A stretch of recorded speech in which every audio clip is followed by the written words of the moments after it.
그런 질문을 들어본 적이 있으실 겁니다. 혹시 무인도에 간다면,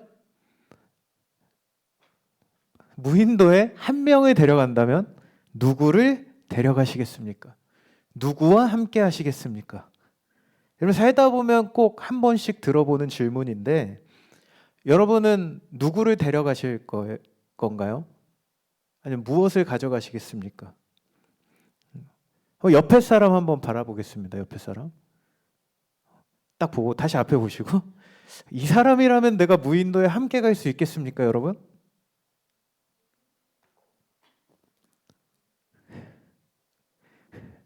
예. 어쨌든. 근데 여러분, 우리가 보통 이 질문을 받고 나서 많이 하는 생각은 무엇입니까?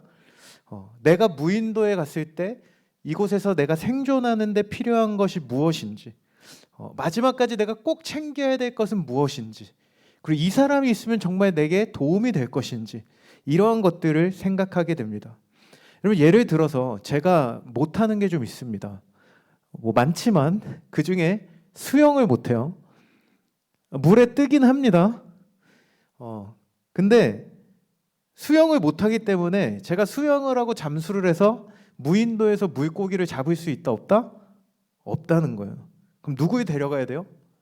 잠수를 잘하고 수영을 잘하는 사람을 데려가야 됩니다.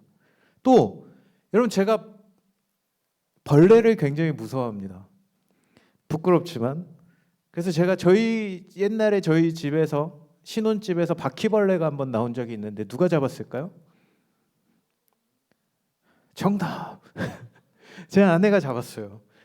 그래서 저는 여러분, 무인도에 가면은 분명히 벌레가 많을 거기 때문에 벌레를 잡아줄 수 있는 사람을 데려간다든지, 또 그곳에서 살아남기 위해서는 야생의 동물을 잡아서 가죽을 벗겨서 옷을 만든다든지, 그 동물을 가지고 요리를 잘할 수 있는 사람.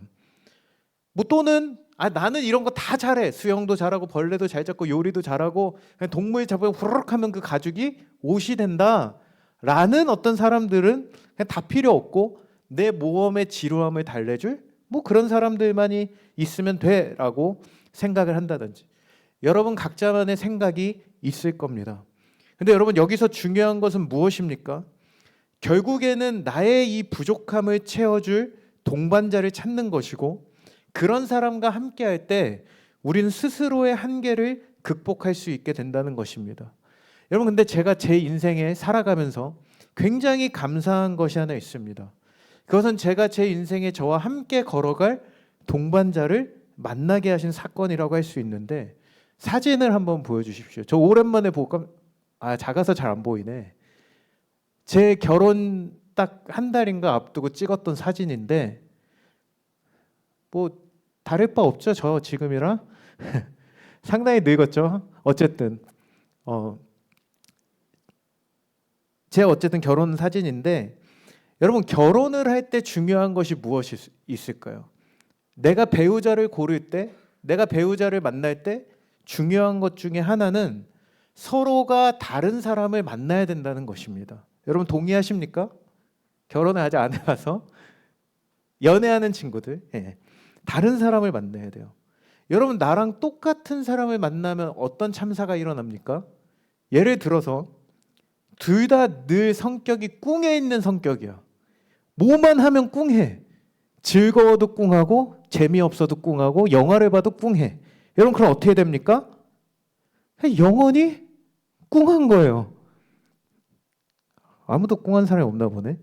둘 다 요리를 하기 싫어합니다. 매일 요리를 시켜 먹어. 결혼을 했는데. 이러면 어떻게 돼요? 거지가 되는 거예요, 나중에. 둘 다 집안일을 너무 하기 싫어해. 청소도 안 해, 빨래도 안 해. 어떻게 되죠? 더럽죠. 그 집안이 엉망이 된다는 것입니다.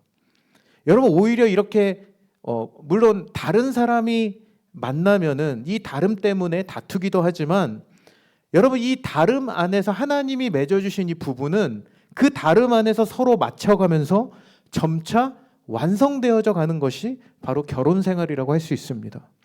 여러분, 저희 집은 좀 특이한 게 제가 못하는 것을 제 아내가 잘하기도 하고요, 제가 잘하는 것도 제 아내는 더 잘합니다. 좀 어이가 없긴 해요. 제가 원래 결혼하면 저의 로망이 있었다면 아침에 뭔가 아내보다 1시간 일찍 일어나서 맛있는 찌개와 반찬을 딱 해가지고 어쨌든 여보 일어나 뭐 이런 거 해가지고 제가 뭐 하려다 참았습니다. 어쨌든 짠 해가지고 밥을 해주는 거. 근데 결혼을 하고 뚜껑을 열어보니까 누가 더 요리를 잘한다? 제 아내가 더 요리를 잘하는 거예요. 그럼 제 아내는 심지어 집에 전등이 나가면 보통 누가 갈아야 돼요? 남편이 갈아야 돼요. 진수는 너가 꼭 갈아라 나중에. 제가 당황했던 게 있습니다. 제 아내는 저한테 이런 걸 시키지 않아요. 자기가 다 갈아요.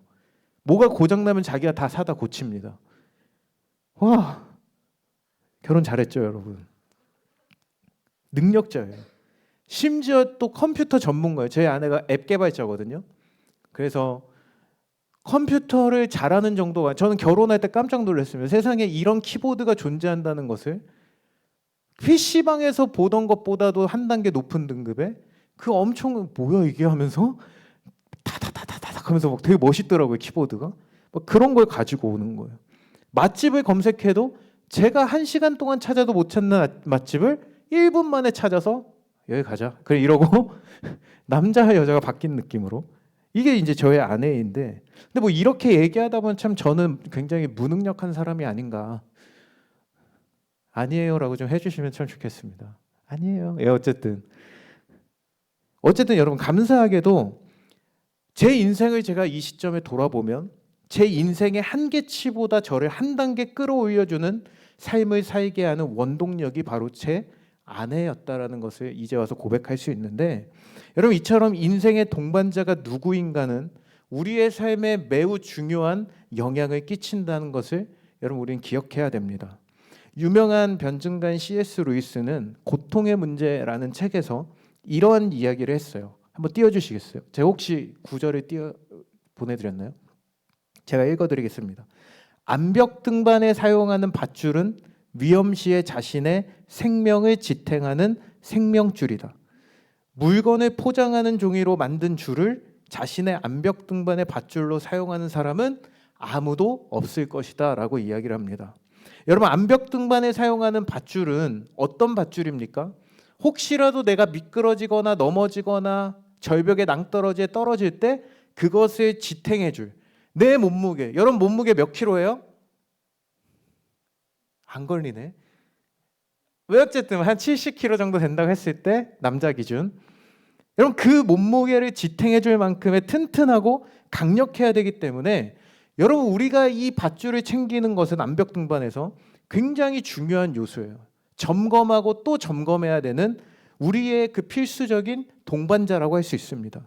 그런데 우리의 인생의 모험 또한 함께하는 이 동행자는 이 책에서 이제 뭐라고 했냐면 생명의 위협 가운데 기꺼이 도와주는 동행자여야만 하지만 이 시대에 많은 사람들이 살아가면서 마치 이 종이로 만든 밧줄을 가지고 암벽 등반에 나서고 있는 것처럼 그러한 것들을 선택하고 살아간다고 이야기합니다. 여러분 실제 우리는 우리 인생에 이런 것이 주어지면 행복할 것이다 라고 생각하고 붙들고 살아가는 것들, 그리고 우리가 갈망하는 것들, 여러분 어쩌면 그것들이 쉽게 찢어져 버릴 종이로 만든 밧줄을 가지고 암벽 등반에 나서는 것일 수도 있음을 우리는 기억해야 하는 것인데요. 여러분 오늘 우리가 살펴볼 여호수아는, 우리 작년 말부터 이제 여호수아서를 살펴보고 있는데 모세를 이어서 이스라엘의 지도자가 되었던 이 여호수아가 가나안 정복이라는 이 모험을 시작하게 되었습니다. 이 새로운 모험 앞에 승부를 결정짓는 것은 다른 것이 아니었다는 거예요. 과연 나는 누구와 동행하고 있는가? 여러분 이것으로 결정되는 모험 인생이었다는 것입니다. 여러분 오늘 그 모험의 여정 가운데 넘을 수 없을 것 같은 엄청난 벽을 만나게 됩니다. 하나님의 약속을 붙들고 요단강을 건너 가나안 정복 전쟁에서 나선 이 여호수아 이스라엘에 맞이했던 바로 첫 번째 벽이었는데, 여러분 그것이 무엇입니까? 바로 여리고성이었어요.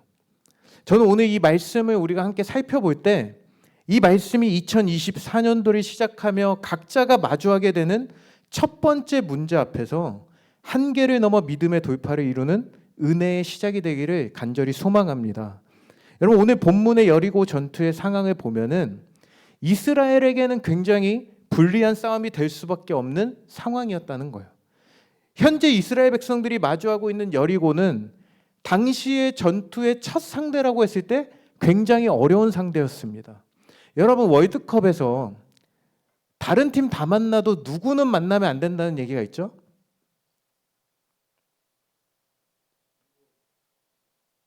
일본은 만나야죠. 이겨야 되니까.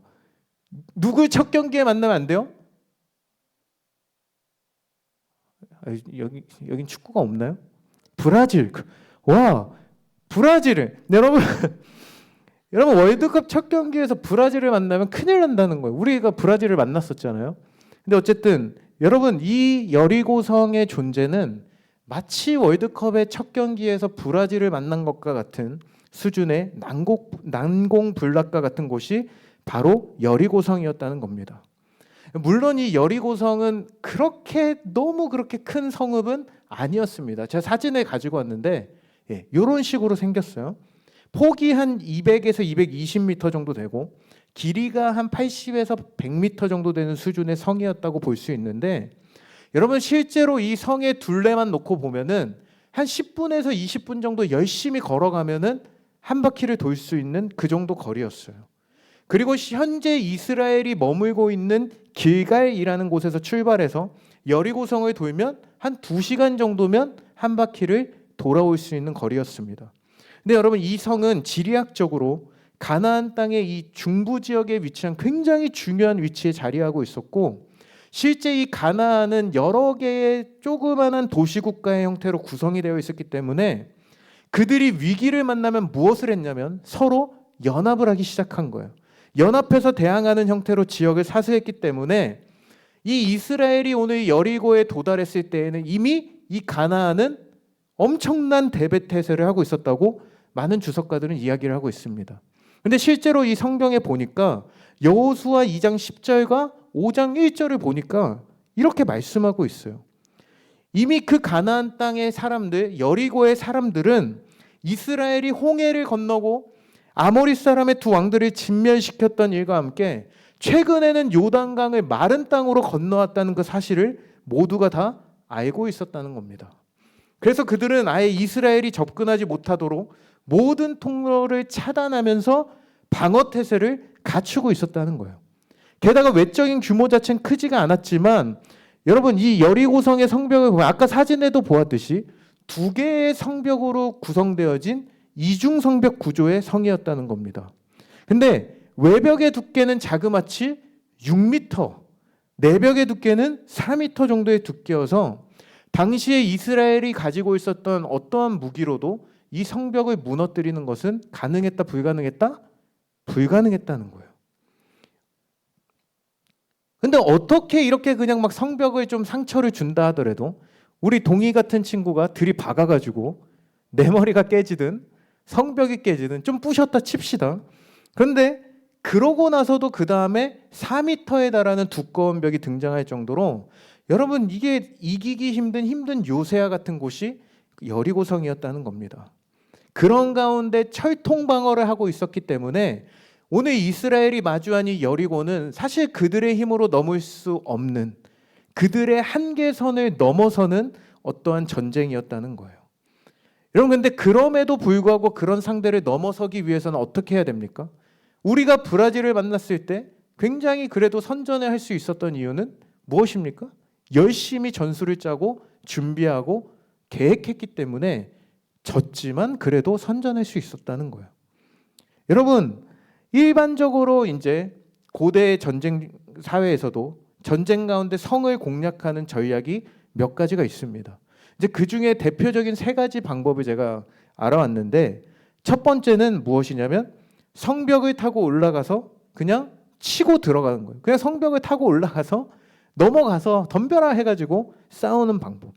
두 번째는 이 성을 단체로 포위해서 이 성으로 들어가는 먹을 것이 공급되지 못하도록 해서 그 안에서 배가 너무 고픈 나머지 투항하게 만드는, 옛날에 제가 막 삼국지 게임 이런 거 아시는지 모르겠는데 삼국지 게임 하다 보면은 막 이런 계략을 써가지고 막 성을 함락하고 막 이런 것들을 했었는데, 또 마지막은 성 안에 스파이를 심어서 풍문을 퍼뜨려서 배신을 하게 하거나 성문을 몰래 열어주는 전략. 이렇게 세 가지 정도로 생각을 할 수 있는데, 여러분 보세요. 첫 번째 전략인 이 성벽을 타고 올라가는 것은 여러분 어떤 성보다 경사가 가파르게 지어진 성이었던 이 여리고 성벽인데다가 좀 전에 말씀드린 것처럼 이중 성벽의 구조였기 때문에 사실 불가능해요. 제가 이 설교 준비하다 자꾸 동의가 생각나서 좀 미안한데, 동의 같은 친구가 몇천 명이 있어도 쉽지 않을 것 같은 거예요.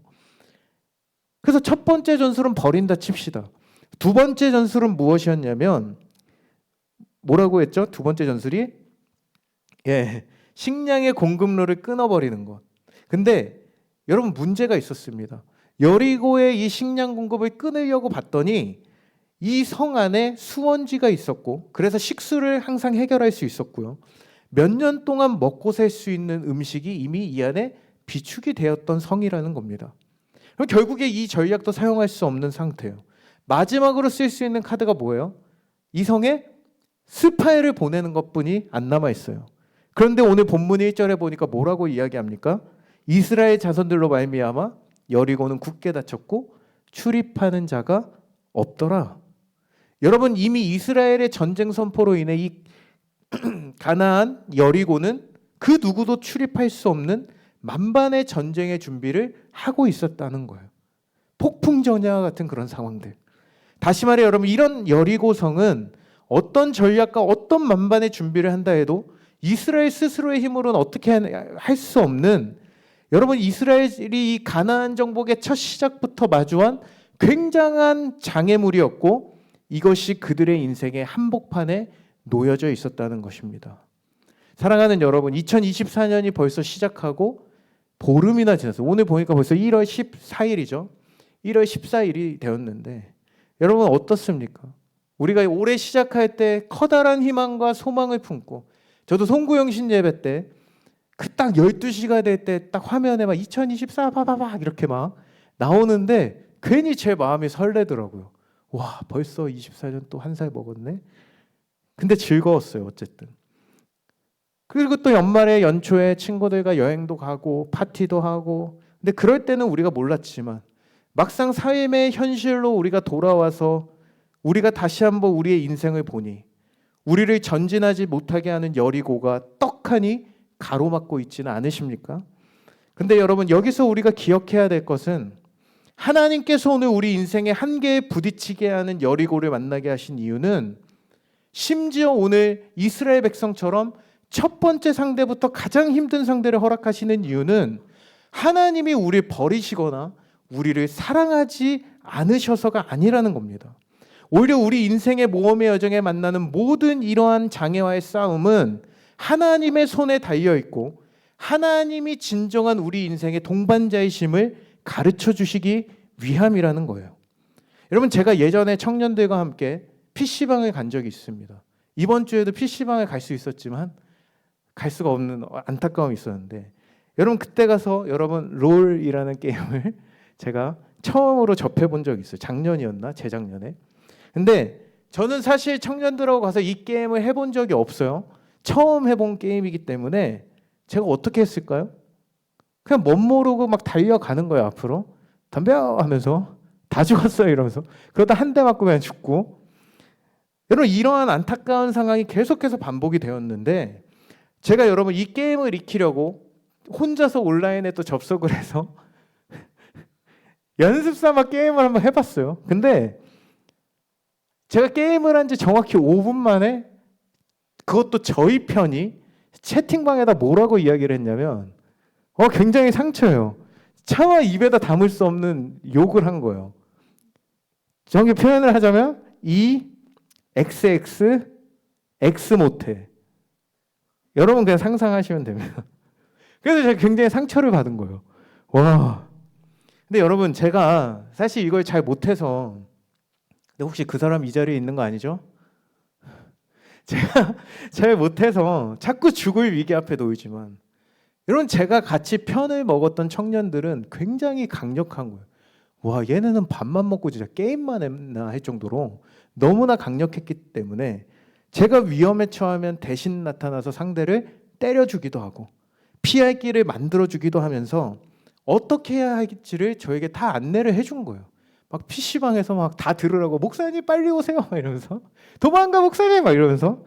너무 창피했어. 근데 어쨌든 여러분, 오늘 우리 인생에 마주하는 이러한 여리고와 같은 상황 앞에서 우리가 기억해야 될 것은 바로 우리의 동행자가 누구인가. 내 인생을 주저앉게 하고 가로막는 굳건한 여리고를 마주하게 될 때 우리 최고이신 하나님이 내 인생의 동행자 되심을 기억하는 것. 여러분, 이것이 오늘 우리 인생에 마주하는 한계를 돌파하느냐 주저앉게 하느냐 포기하게 하느냐의 갈림길에서 이 승패를 결정한다는 것을 여러분 기억하시기 바랍니다. 근데 여러분, 우리가 이제 이쯤 되면 그래요, 하나님의 손에 달린 것까지 이제 알겠는데, 뭐 이쯤 되면 나와 동행하신다는 것까지 알겠는데, 여러분 문제는 무엇입니까? 오늘 본문에 보니까 이러한 여리고를 정복하라고 하시는 하나님께서 이스라엘 백성들에게 제시하고 계시는 이 전쟁의 방식이 굉장히 혼란스러운 방식이었다는 겁니다. 마치 우리가 문제 앞에 늘 기도해도 늘 우리가 원하는 방법이 아닌 다른 길을 주시거나 때로는 해답을 안 주시는 것과 같은 느낌이 들게 하는 이해할 수 없는 방법을 제시하고 계신다는 거예요. 여러분, 오늘 그 방식이 무엇이었습니까? 오늘 5장에 보시니까 뭐라고 이야기합니까? 첫 번째 이 공격의 전술은 할례였습니다. 여러분, 오늘 본문 앞장 5장 2절에 보면 이런 말씀이 있습니다. 우리 같이 한번 읽어보겠습니다. 5장 2절 시작. 그때 너는 부싯돌로 칼을 만들어. 여러분, 전쟁을 하려면 뭘 해야 됩니까?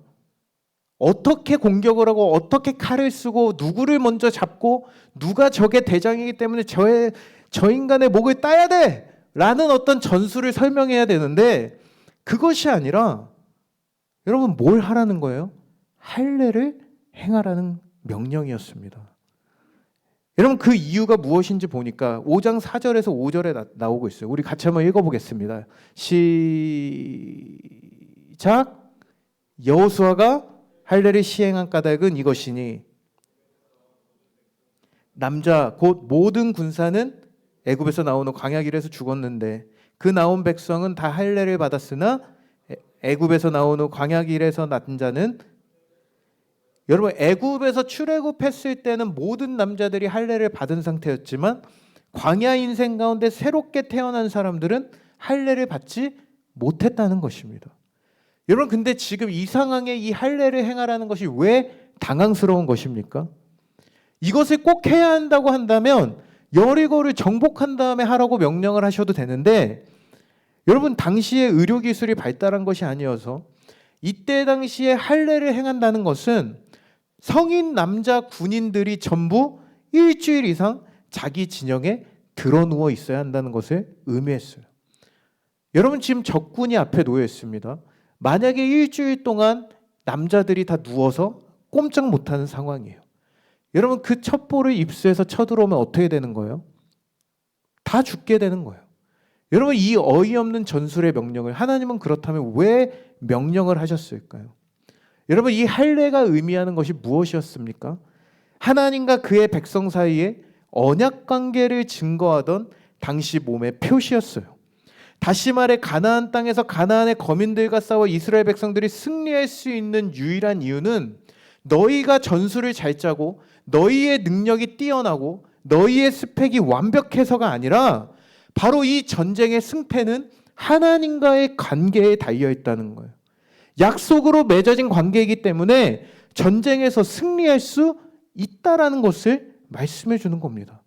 다시 말해 이 하나님과의 언약의 관계, 하나님과 나 자녀의 그 관계가 올바르게 세워지는 것이 여리고 정복 전술의 첫 번째 핵심이었다는 것입니다. 여러분, 첫 번째 전술은 또 그럼 그렇다 칩시다. 그 다음에 나타나는 것이 무엇이냐면 두 번째 전략입니다. 여러분, 실제 전투가 시작된 이 시점에 3절부터 쭉 보시면 뭐라고 말씀하냐면, 제가 그냥 정리를 해왔어요. 한번 보여주시겠어요? 뭘 하라는 겁니까? 잘 보이나요? 여리고 정복 전술 프로젝트. 자, 1번 보면 뭐라고 합니까? 모든 군사들은 6일 동안 매일 한 바퀴씩 행진해라. 2번 언약궤가 중심이 되어 행진해야 된다. 3번 7명의 제사장들이 언약궤 앞에서 나팔을 불며 행진해야 된다. 4번 7일에는 7번 성을 돌며 행진한다.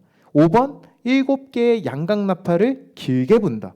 6번 양각나팔 소리가 들릴 때 모든 군사들이 소리를 지른다. 야! 이렇게요. 7번 성벽이 무너지면 진격한다. 여러분 이거 이제 정리해보면 종합해보면 뭔 말이에요? 매일 그 한 바퀴씩 여리고성을 돌되 이 7일째 되는 날 7바퀴를 돌면 이것을 무너뜨리시겠다는 겁니다. 와, 여러분 제가 이거를 또 축구를 좋아해서 축구로 제가 상상을 해봤습니다. 이게 무슨 말이냐면 여러분 실제로 경기장에 축구 선수들이 들어가서 공격과 수비는 이렇게 하고 강경유진이 이렇게 하고 이렇게 해서 손흥민에게 패스를 하고 이러한 전술 지시를 한 것이 아니라 경기 전에 할례를 하고 경기장 밖을 경기 7일 전부터 하루에 한 바퀴씩 산책을 해라. 그리고 7일째 되는 날 7바퀴 러닝을 하면 축구장이 무너지고 상대팀이 기권을 해서 우리 팀이 우승을 하게 될 거야. 할렐루야. 여러분 이게 지금 이해가 되는 전술이냐는 거예요. 여러분이 이해되지 않은 이 방법을 명령하신 거예요. 여러분 근데 여기서 사용되는 방식을 자세하게 살펴보면 한 가지 중요한 특징을 발견하게 됩니다. 여러분 여기 보면은 무엇이 중심되어서 행진하라고 말씀하냐면 언약궤가 중심이 되어 행진해야 된다고 말씀합니다. 여러분 이것은 무엇을 말합니까? 바로 하나님이 중심되어서 너희가 걸어가야 된다는 것입니다. 그리고 또 한 가지 여기에서 양각나팔을 푸 하고 부르라고 말씀하시는데 여기서 사용된 이 양각나팔은 쇼파르라고 불리우는 유대교의 상징으로 3000년 이상 사용된 가장 오래된 악기라고 말을 할 수 있는데 여러분 이 악기가 상징하는 것은 왕의 행진과 하나님의 임재를 나타내는 그러한 중요한 악기였다는 것입니다. 여러분 다윗 시대를 정점으로 하나님을 예배하고 찬양하는 데 빠지지 않고 연주되었던 것이 바로 이 쇼파르라고 불리는 양각나팔이었다는 거예요. 여러분 다시 말해 지금 이스라엘이 여호수아가 여리고성을 도는 그 행진은 단순히 걸어다니는 하나의 의식이 아니라 뭘 얘기하는 거예요? 바로 하나님을 예배하는 예배의 행렬이었다는 것입니다. 다시 말해 오늘 하나님의 전술은 무엇입니까? 인생의 여리고를 만났을 때 우리가 이것을 어떻게 돌파하고 어떻게 해결하고 내가 이것을 어떻게 넘어갈지 그 방법을 취하기 이전에 내 인생에 하나님이 중심되어져 있는가? 하나님을 향한 예배가 우리 안에 살아있는가? 그래서 하나님과 나는 친밀한가? 여러분 이것이 오늘 이 여리고 정복 전쟁의 핵심 내용이었다는 것을 우리에게 보여주고 있습니다. 여러분 오늘 우리 인생의 모험과 같은 여정 가운데 한계와 같은 그 상황의 그 선을 넘어 마침내 그 인생의 장벽을 돌파하게 되는 그 은혜는 바로 하나님을 향한 예배에 있었다는 거예요.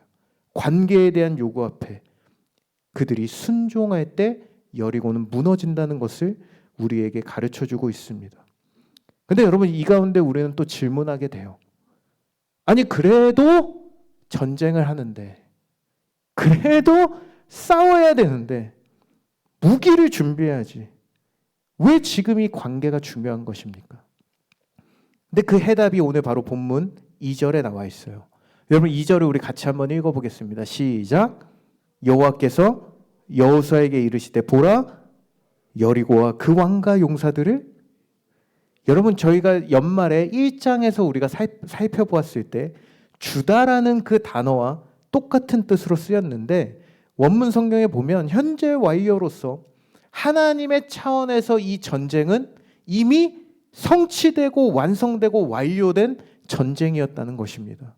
다시 말해 오늘 이 여리고를 정복하고 무너뜨리는 것은 지금 우리가 저 여리고를 정복하고 오늘 우리가 싸워서 이겨야 돼, 우리가 승리를 쟁취해야 돼 라는 차원의 전쟁이 아니라 이미 승리가 보장되어진, 승리로부터 시작되어진 전쟁이었다는 사실입니다. 그렇기 때문에 오늘 백성들이 해야 될 일은 우리의 생각을 내려놓고 그저 하나님의 약속을 믿고 순종하여 하나님과의 관계를 재확인하며 굉장히 우스꽝스럽지만 6바퀴를 돌고 7일째 7바퀴를 도는 예배의 행진을 지속하는 것이었다는 거예요. 여러분 얼마나 창피했을까요?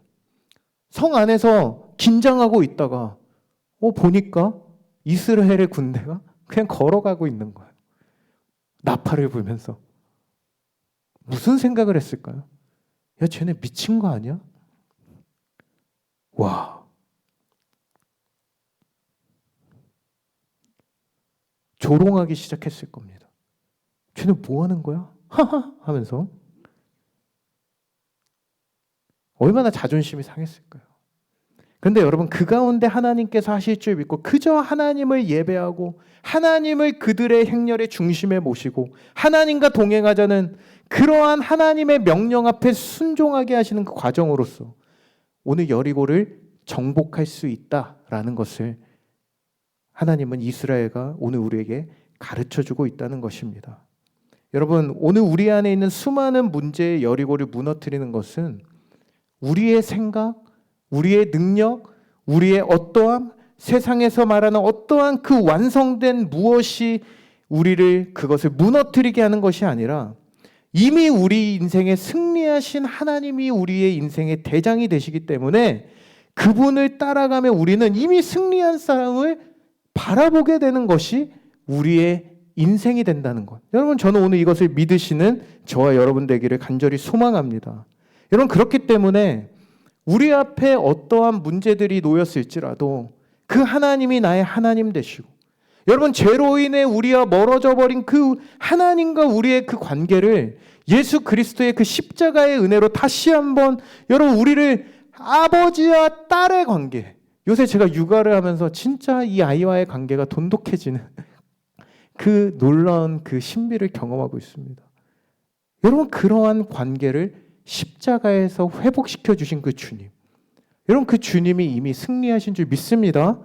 그렇기 때문에 이 승리로부터 시작되는 우리 인생이기 때문에 우리가 할 일은 그저 그 주님께 우리의 마음과 시선을 고정하고 드릴 수 있는 우리의 삶이 되어야 한다는 것입니다. 여러분 오늘 말씀을 이제 마무리하면서 제가 지난주에 이렇게 인스타 스토리였나? 한 글이 올라온 내용을 보았습니다. 여러분 가운데 한 사람이 올린 글이었는데 그 내용이 이랬어요. 한 책에서 발췌했던 내용인데 혹시 있나요? 제가 안 보내드렸나요? 네, 이런 글을 올린 거예요. 제가 한번 읽어드릴게요. 연인이 새로운 데이트 장소를 찾듯 주님은 나와 늘 더 깊게 교제하기 위한 새로운 장소로 몰아가신다. 뭐 책 이름이 저 잘 살고 있나요? 뭐 이렇게 돼 있더라고요. 그리고 나서 이 친구가 적은 글에는 끝나고 저한테 뭐라 할 것 같은데 목적지에서 첫날은 적응하는 시간, 어색함을 풀어가는 시간이라고 적었더라고요. 네. 근데 저에게 이 문구가 굉장히 마음에 와닿아서 제 캡처를 해놓고 또 설교를 쓰다가 생각이 나가지고 이렇게 여러분들에게 이야기를 하게 되었는데 여러분 제가 한번 질문할게요. 여러분에게 하나님은 어떤 분이십니까? 나는 여기 20년 이상 교회 다녔다 한번 손 들어 보실래요? 안 보여. 갑자기 불을 꺼버렸어. 보지 말라고. 10년 이상 나는 교회 다녔다. 여러분 대부분이 10년에서 20년 이상 교회를 다닌 사람들이 오늘 이 자리에 모여 있습니다. 근데 여러분에게 하나님은 어떤 분이십니까? 하나님이 나에게는 어색한 분은 아니신지, 마치 사춘기의 자녀처럼 하나님과 멀어져 버린, 마치 여행지의 첫날 적응하는 시간과 같은 어색한 하나님이 나와 하나님의 관계는 아닌지 여러분 저는 오늘 돌아보기를 원합니다. 그리고 혹시라도 이 답답한 현실에 그 문제 앞에 어려워하고 있는 청년들이 이 자리에 있다면 여러분 저는 그 자리에서 여러분이 좌절하는 것이 아니라 절망하는 것이 아니라 오늘 그 자리가 하나님이 나와 더 깊게 교제하기 위한 하나님이 예비하신 새로운 장소라는 것을 깨닫게 되는 저와 여러분이 되길 주님의 이름으로 축원합니다. 여러분 그래서 올 한 해 우리 청년함대 여러분 정말 제가 여기 와서 놀란 것은 여러분 한 사람 한 사람이 너무나 열심히 사역을 하고 열심히 교회를 섬기고 우리 공동체를 섬기고 있는 그 모습에 제가 굉장히 감동을 했어요. 그런데 여러분, 우리가 이 사역을 하면서 굉장히 중요한 것이 있다면 1인 1사역을 하고 1인 2사역을 하고, 여러분 이것도 중요하지만 여러분 우리는 하나님과의 관계에 집중하는 공동체가 되어야 하는 거예요. 여러분 우리가 은혜로 충만하지 않은 채 이 많은 사역들을 감당하다 보면 여러분 결국 우리의 영혼은 매일매일 메말라 갈 수 있다는 것을 여러분 잊어서는 안 됩니다. 여러분 그렇기 때문에 우리가 2월 달이 되면 이제 뭘 시작할 거냐면 오늘부터 이제 여러분에게 신청을 받을 건데 큐티를 할 겁니다. 여러분 이 큐티도 여러분에게 저는 일이 되지 않았으면 좋겠어요. 하나님을 만나는 시간, 하나님의 말씀이 나를 이끄시는 삶으로 나아가기 위한 첫걸음이라고 저는 생각을 하면서, 여러분 오늘 신청할 때 또 모두가 이 신청을 해서 2월 달부터 우리 공동체 전체가 함께 이 묵상을 시작하는 저와 여러분이 됐으면 좋겠습니다. 그 또 하나 있습니다. 두 번째 뭘까요? 수련회가 있어요. 여러분 우리가 코로나 때문에 오랜 시간 수련회를 못하다가 이제 작년부터 회복이 됐나요? 2월 13일부터 2박 3일간 수련회가 있습니다. 수련회가 세상의 MT와 또 캠프와 다른 것이 있다면, 여러분 똑같이 수련회 안에도 단순한 즐거움과 게임과 놀이 문화들이 있겠지만 여러분 세상과 다른 것은 바로 이 세상과 거리두기를 하면서 하나님을 만나는 시간이 바로 수련회예요. 저는 오늘 그 시간에 여러분 모두를 초대하기를 원합니다. 오늘 광고 시간에 여러분 모두가 신청해 주시길 바라고요. 많은 기대해 주셔도 됩니다. 오늘 그렇게 하나님과 어색한 관계가 친밀한 관계로 여러분 이렇게 점차 회복이 될 때, 여러분 우리 인생에 보장된 승리는 우리를 막아서는 여리고라는 한계를 넘어 주님이 쓰시는 아름다운 인생이 된다는 것. 여러분 오늘 말씀을 마무리하면서 제가 한 가지 이야기만 하고 마치려고 하는데, 여러분 제가 20살 때 정말 하나님을 깊이 만나고 하나님의 길로 가겠다고 결심을 하고 기도하는 과정 가운데 정말 저는 한 번도 꿈꿔보지 못했던 인생이 저에게 펼쳐지게 됩니다. 그때 어떠한 기회가 되어서 제가 영국이란 나라에 유학을 갈 수 있게 됐어요. 근데 여러분 되게 쉽지 않았던 것이 있다면 이 영국에서 제가 살아남는 것은, 제가 이곳에서 학교를 갈 수 있게 되는 조건이 딱 한 가지 있었는데 그 리미트가 딱 6개월이었어요. 6개월 동안 제가 영어 점수가 나오면 저를 영국에 있었던 굉장히 유명한 신학교에 입학을 시켜주시는 조건으로 제가 영국의 유학을 선택하게 됐습니다. 여러분 근데 제가 처음에 영국에 갔을 때 영어를 잘했을까요? 못했을까요? 제가 할 줄 아는 말이 hello, hi, how are you 밖에 없었어요. fine, thank you and you. 교과서에 나오는. 그래서 저는 매일같이 외국인들을 피해 다녔습니다. 영국은 가면은 여러분도 느끼시겠지만 눈만 마주치면 인사하고 말을 걸어요. 그때부터 저는 굉장히 등에서 땀이 나기 시작했습니다. 그래서 여러분 저는 도망 다녔어요. 그러면서 매일같이 저는 그것이 가능할까? 내가 6개월 만에 어떻게 점수가 나올 수 있을까? 3개월이 지난 시점에 제 영어가 하나도 늘지 않는 거예요. 3개월이 지난 시점에 시험 삼아 시험을 봤는데 학교에 들어갈 수 있는 점수와는 거리가 먼 점수를 받은 거예요. 나 이거 돌아가겠는데? 큰일 났네. 야, 한국 돌아가면 이제 어떻게 하지? 근데 여러분 그러면서도 제가 매일같이 저는 기도했던 것은 하나님 점수 받게 해주세요라는 기도를 한 적이 한 번도 없어요. 그냥 밤마다 비어있는 강의실에 가서 그냥 기타를 치면서 하나님 찬양도 하고 하나님 구하고 하나님 예배하면서 살아갔습니다. 하나님 나를 보내신 이가 하나님이신데 하나님 찬양합니다. 어이없겠지만 그렇게 살아갔어요. 근데 여러분 이제 무슨 일이 있었냐면, 이제 어학 공부를 하면서 그 수업 시간에 여러분 제가 인생에 제일 힘들어하는 게 수업 시간에 말 시키는 거예요. 근데 자꾸 이 영어 선생님이 하이 쌍 하면서 절 쌍이라고 불렀어요. 쌍연의 쌍. 자꾸 말을 시키는 거예요. 수업 시간에 꼭 수업이 마무리되기 10분 전부터 꼭 저를 지목을 하면서 어제 뭐 했니? 오늘은 뭐 할 거니? 너는 뭘 좋아하니? 누구를 좋아하니? 누구를 존경하니?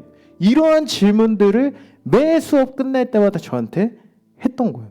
그때마다 저는 할 말이 없어서 늘 뭐라고 했냐. 제가 아까도 얘기했지만 축구를 좋아했기 때문에 제가 그때 어학연수를 하러 갔을 때 지금은 은퇴한 우리 박지성 선수가 네덜란드 리그에서 굉장한 주가를 올리고 있던 그 시절이었어요.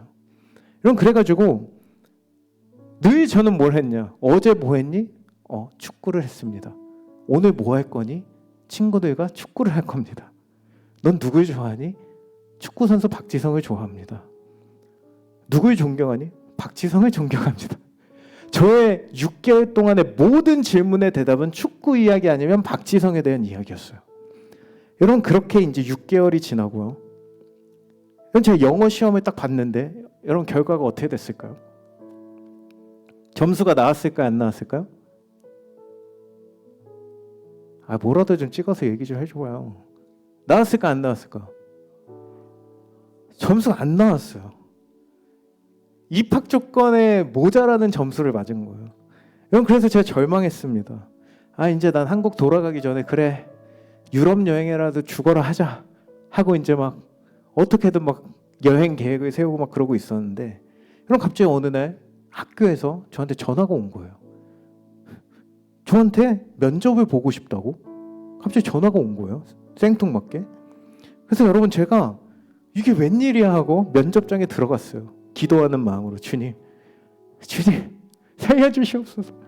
근데 여러분 그 교수실에 앉아 계시던 분이 정말 세계적으로 유명하신 신학자입니다. 우리 신학생들이 또 목사님들이 보시는 그 주석책을 여러 권 지으신 그냥 전설가 같은 분이 앉아 계셨는데 제가 딱 들어가니까 무슨 해리포터에 나올 법한 무슨 강의동 같은 데가 막 쫙 돼 있고 책이 막 쫙 꽂혀 있고 거기 딱 가가지고 이제 딱 들어갔는데 여러분 저에게 딱 앉자마자 처음으로 질문했던 질문이 뭔지 아세요? 너 축구 좋아하니? 그래 이걸 물어본 거예요. Yes? 왜 이러지? 이랬는데 그 다음 질문이 뭔지 아세요 여러분? 너 박지성이라는 선수를 아니? 라고 물어보는 거예요. 근데 왜 그러냐면 제가 그 면접을 보기 3일 전인가 5일 전에 박지성 선수가 맨체스터 유나이티드로 이적을 하는 엄청난 사건이 일어난 거예요. 알고 보니까 이 교수님이 맨체스터 유나이티드의 팬이었던 거예요. 그래서 이분의 관심은 저를 면접 보는 데 있지 않고 저를 통해 박지성이 누구인지를 알아보는 것에 관심이 있었던 거예요. 그래서 저는 1시간 동안 저는 원어민으로 변신을 합니다. 6개월 동안 했던 말이 축구 얘기밖에 없기 때문에 와다다다다다다다다다 그렇게 1시간이 지나고 제가 들었던 대답이 무엇일까요? 정확히 영어로 그렇게 표현을 하셨어요. 한국어로 얘기하면은 하하하 하면서 오늘 집에 가서 맛있는 저녁 먹고 편하게 잠을 자면 내일 아침에 너에게 좋은 소식이 들려질 거다. 와우. 근데 진짜 그 다음날 어떻게 됐을까요? 학교 오라고 전화가 온 거예요. 여러분 그렇게 저의 영국 유학 생활은 시작이 되었습니다. 긴 얘기를 참 짧게 하려니까 참 쉽지 않은데 여러분 저는 여러분에게 하고 싶은 얘기는 그저 그냥 하나님의 인도하심을 구하며 하나님을 찾던 저의 인생에 이 넘지 못할 듯 보였던 이 영어 시험 여러분 저에겐 이것이 너무나 큰 여리고였어요. 장벽이었어요. 그러나 그렇게 하나님의 손에 의해 무너지고 하나님이 예비하신 자리로 나아가게 되는 은혜를 경험하게 되었다는 것을 여러분 오늘 저는 경험했다는 것을 여러분에게 나누었는데요. 사랑하는 여러분, 우리 인생은 모든 것을 아시는 하나님께 순종하며 걷는 동행만이 정답인 줄 여러분 믿으시기 바랍니다. 여러분 인생의 한계에 부딪히셨습니까? 우리 이번에 올라온 우리 고3에서 올라온 청년들 아직도 결과를 기다리고 있는 사람들이 있을 거예요. 불안할 거예요. 여러분 근데 그 한계를 돌파하는 것은 다른 데 있는 것이 아니라 하나님을 중심에 모시고 하나님과의 친밀한 가운데 걸어가며 우리의 인생에 이루실 그 하나님만을 신뢰하는 것. 오늘 예배를 통해 그 관계가 회복되는 것. 여러분, 이것이 오늘 하나님께서 우리에게 요구하시는 오늘 여리고 정복의 비밀이었다는 것입니다. 사랑하는 여러분, 오늘 하나님은 우리의 손에 모든 여리고를 넘겨주셨습니다. 여러분 믿으십니까? 오늘 순종이 회복되고 승리로부터 시작된 인생이라는 그 사실에 하나님을 찬양하고 영광 올리는 삶으로 우리가 나아갈 때, 저는 오늘 하나님이 이 한계를 넘어 우리 인생 모두에게 역사하시고 새로운 주님의 이야기를 써내려 가실 줄 믿습니다. 여러분, 오늘 이 찬양의 고백을 함께 드리면서 우리 한번 기도하기를 원하는데요. 여러분, 하나님의 부르심이라는 이 찬양, 제가 온세계교회에 와서 처음 들었는데 굉장히 은혜가 돼서 또 여러분과 함께 이 찬양의 고백을 드리고 우리 한번 기도했으면 좋겠습니다. 우리 한번 그 자리에 다 일어나셔서 우리 한번 찬양하며 나아가길 원합니다. 하나님